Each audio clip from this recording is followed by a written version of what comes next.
Before we begin, thank you very much to Nevitz for joining the Patreon campaign over at patreon.com/TJOmega. The help is always appreciated, no matter how big or small. It all keeps the channel going, and I appreciate each and every one of you who can contribute. And if you can't, don't worry about it. I know times are tough. Take care of yourself first, then take care of your entertainers. But as long as you guys are supporting, I will continue. And today we are continuing with some breaking news. You know, how I keep saying that, like, when one thing leaks, the dam bursts, but the dam doesn't stop leaking overnight, you know? Like, it keeps trickling out until it's dry, and sometimes it can take a while to go dry. The dam is still not dry, because we still get new stuff that has been showing up way earlier than we expected, and earlier than Hasbro has shown off. And this time, it's pretty big. Normally, I would save this for my news recaps, but this is pretty huge. And it's pretty significant. So, we're going to go ahead and talk about it today. Also, if I wait a week, it's going to be ice cold. So, we got to talk about it now. New Voyagers for Legacy just revealed. And we got the two that I think were the most anticipated from all of the leaks and from all of the speculation. Not only do we have a proper Beast Wars Inferno, but a long overdue proper update to Armada Starscream, and hoo boy. So, we're going to go over these, and we're going to go over them in detail, fine-tooth comb and all that, and we're just kind of going to break down the pluses and minuses here, but I think there's a lot more pluses than minuses, if we're being honest. So, let's start with Inferno. I hate to see it like this because it does feel like Inferno is like playing runner-up here. I feel like Armada Starscream is such an exciting release for Transformer fans, especially the ones who grew up in the early 2000s, that Inferno's just taking a back seat in the news day. But that's not a bad thing. He's still like very close. It's not like a wide gap between first and second place here. He's still exceptionally good. In package, looks really, really nice. We can see some really cool artwork of his insect mode with a massive cannon sticking out the back of it. I love the artwork on the side, by the way. That manic screaming that he's got going, like, that is very Armada. See, even I'm trying to get ahead and trying to talk about Armada Starscream. We're gonna wait, brain. We're gonna wait. Just give it a minute. We'll get there. I love the shot. That is very Beast Wars Inferno. That screaming, almost psychotic look where one eye is narrower than the other. Like, he is, like, really enjoying whatever he is doing. It's most likely painful, whatever it is. Take a look at the back. We can see he is a complex boy at 26 points of transformation. And looking very, very articulated for what he is. Looking very, very nice. Yeah. Oh my god, this is so good. This is so good. Let's go ahead and we'll take a look at the up close here, and we'll really kind of dig into what's going on this toy. The ant mode itself is exceptional. I think the design team at Hasbro learned a lot from doing the Ant-Man movie, because that is actually a pretty cute ant. Like, that's not the monstrous one that they tried to do for the original Beast Wars. No, it's just straight up, it's a realistic ant. And you can see where they've kind of shaded it here in the midsection rather than doing like the weird tampographic deco they did on the original Beast Wars Inferno.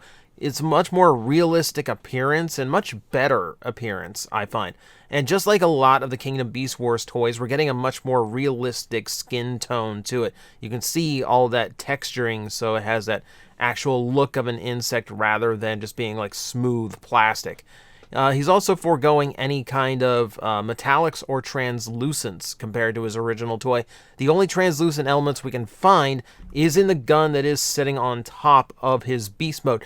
Let's talk about that big blaster here for a second. Now, I can see elements of his traditional weapon. However, if we take a look at said traditional weapon, you can definitely tell it's a one-barrel cannon. and it's a very different shape than what we are getting. He would typically use 2 of these sometimes in an episode. So it was actually kind of upsetting to see that this being his signature gun was left off. I kind of expected it to be, because frankly, it's huge. Like, if you see him, take a look at his fight in the last episode of Season 1, where he's fighting Black Arachnia inside the Axelon, and he's got the gun, like, pointed to her head, like when he's, like, it looks huge. It looks gigantic in his hand. So I'm actually not shocked that Hasbro went and foregoed this particular weapon. Though I do miss it, because that is like his signature sidearm. If we actually look at this weapon, give it a good look. Give it a good look. Look at it. Look at it. If you give it a good look, I'm getting aggressive now. If you give it a good look, it actually matches the booster rocket on the back of his original robot mode that his flight pack was used. So this kind of gives me the impression that in order to create the flight mode for him, you're going to have to plug the gun into his butt. And now that's not necessarily a bad thing. It's not. And it's not a bad thing because it means that this big old assembly on the back of him is going to be a lot lighter than it was on the original toy, which is going to avoid some of the balance issues that the original figure had. That's going to be a big plus. That you can still get the flight mode, but you can disassemble it as an option just so he can actually, stand on his own 2 feet. Not a bad circumstance, in my opinion. Obviously, the rotor gimmick is not going to be a thing. If we take a look at the robot mode, you can see that he's only got 3 of the panels forming his flight pack in the back. If I take a look at the... let's go back to the beast mode here for a second. Yeah, you can tell that this is his robot mode legs tucked in underneath the back end of that ant. You can actually see a lot of how he transforms. The arms, the double jointed elbows are folded up here. You can see the purple that's going to make up his upper arm and bicep. That gives you some idea of like where the parts are going to fall on this toy. Nothing too complicated, but it doesn't really have to be complicated. And it does make me wonder where this toy is getting 26 steps for transformation when it really doesn't look all that involved. And then, again, not a bad thing, just something to observe. But you can tell that the way that these legs fold up into the back, there is no 4th panel that completes the rear section of the beast mode. So it looks like this is just there for show, and there's no rotation to it, and there's no bottom flap.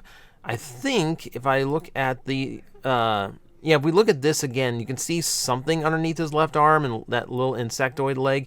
It looks like there might be something there that hangs down just to create a 4th flap, but definitely not something that's going to like complete his look completely. So a few minuses here, but like someone is going to produce someone's going to produce his 2 weapons. Please don't make them solid. Make them as hollow as possible because they're going to be too big to stay up. And then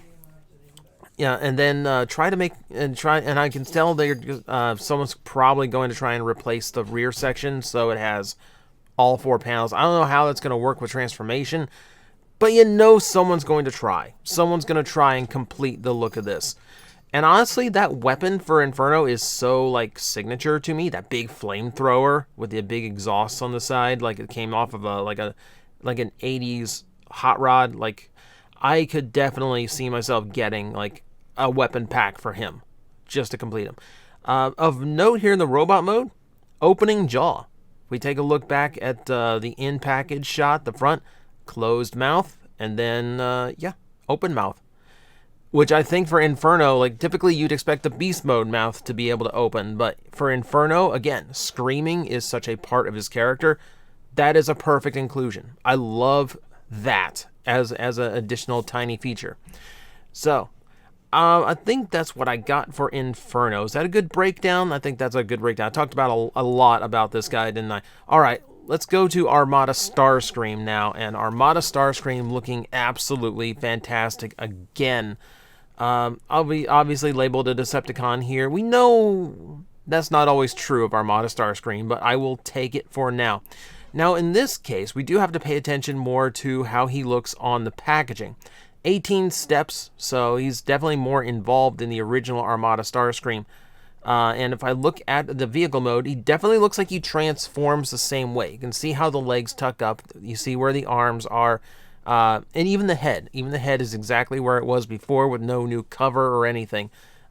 It's pretty much spot on the way the toy worked originally. That's not a bad thing. That's not a slight at all.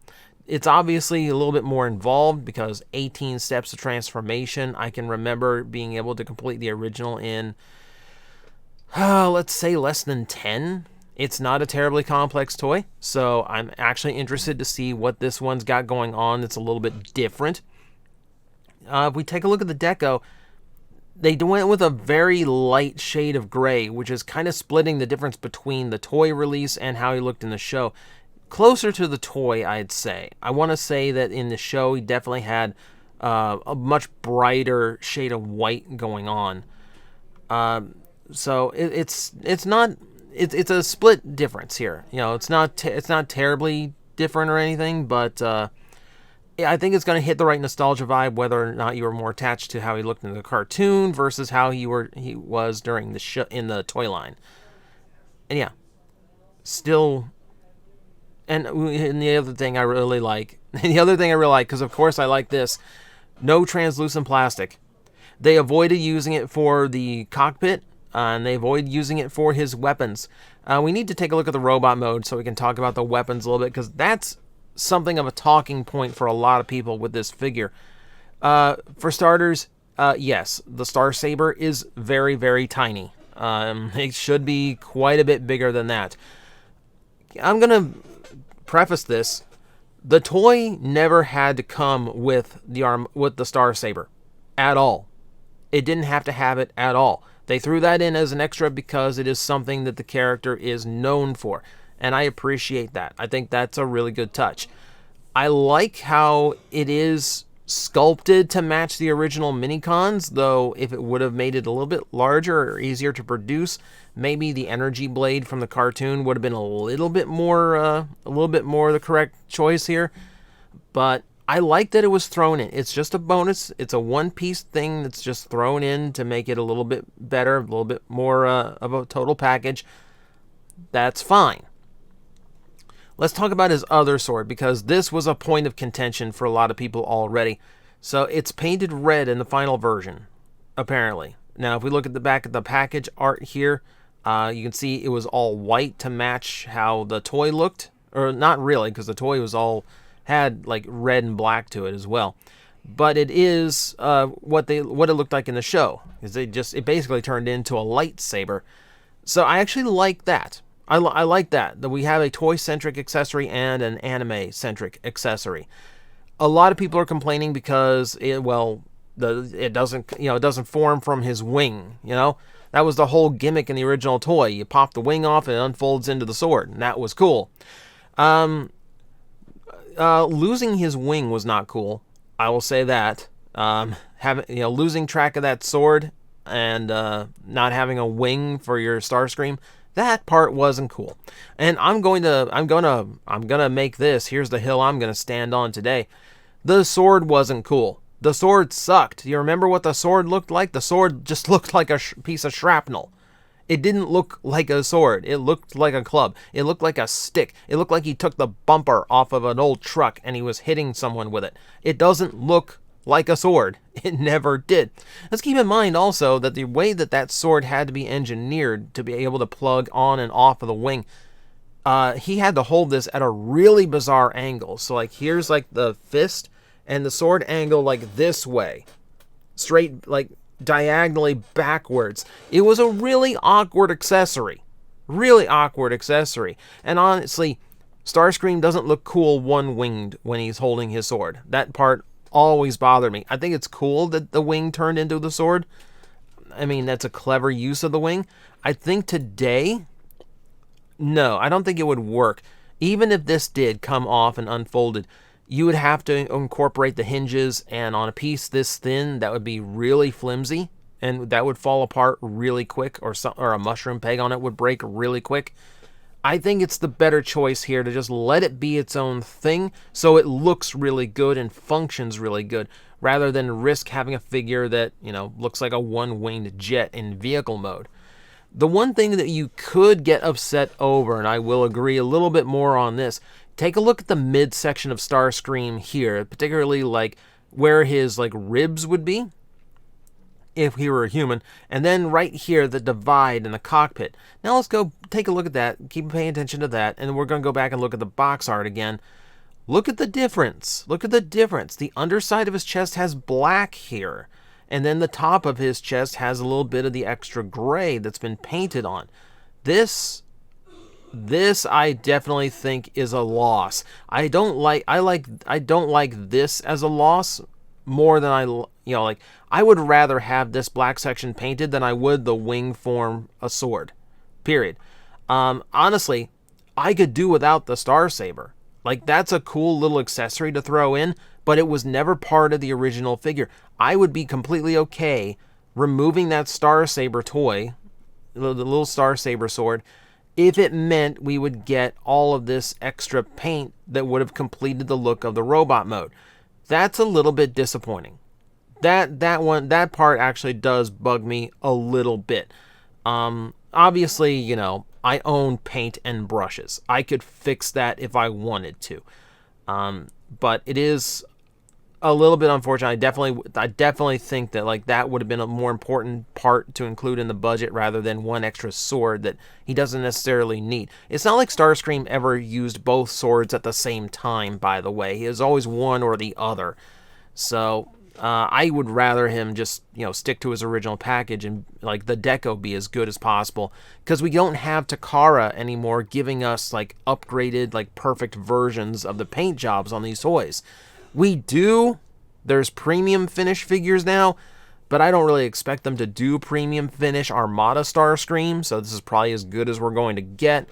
So I think we're just going to be left to break out our brushes to fix this one, unless, the one on the back of the box could be the final version, and then the one that we actually have out of the box could be like a sample run. Don't know. I don't like the black, that the black is missing though. I do like what they have done with the thrusters. So you can see here that there's an extra hinge at the top right inside, and they are particularly sculpted to be able to move back and forward. These things actually flip forward. There is no minicon included, and there's no spring-loaded gimmick, but these cannons can be rotated forward, so you can actually have Starscream in his actual powered-up mode. And if you see here, there's plenty of clearance around here to actually be able to do that, and also to complete the look of the character in full robot mode. My only gripe with this is to have those intakes up folded down like that is going to mean that those rocket launchers point straight out the back like the old toy and take up a ton of space on the in a shelf and be really hard to find a good position for. I am still of the mindset that these things need to be able to fold down at the midpoint so that they can lay against his back. And I wish I could say these are going to be doing that, but I'm looking at where the hinges are, and it doesn't look like that's going to be feasible, which is really unfortunate. It does mean it's going to be a little bit hard to keep on a shelf and keep on display because that backpack's going to point forward. I've also heard people point out, oh, but he doesn't have a minicon, so he sucks. Were you here for the Thrilling 30 toy? Because the Thrilling 30 toy didn't have the wing gimmick either, and the Thrilling 30 toy didn't have a minicon either. And people, I mean, I hate to say this, but if you're looking for this thing to be 100% perfect and do everything that the original toy did and have a lot more modern articulation, you're out of your mind. You are absolutely out of your mind. It's not going to happen. If you expect perfection, you're going to be disappointed. Focus on the good. Focus on the better. Focus on the improved. This is an Armada Starscream that has outward hips. The knees are actually useful. He has actual shoulder articulation rather than just this weird stunted one. The neck is articulated. The wing, the backpack folds back. He has so much more going on. So much more going on to completely trash the toy because, oh, the wing doesn't become a sword, or oh, he doesn't have a minicon, is asinine. It's ridiculous to think.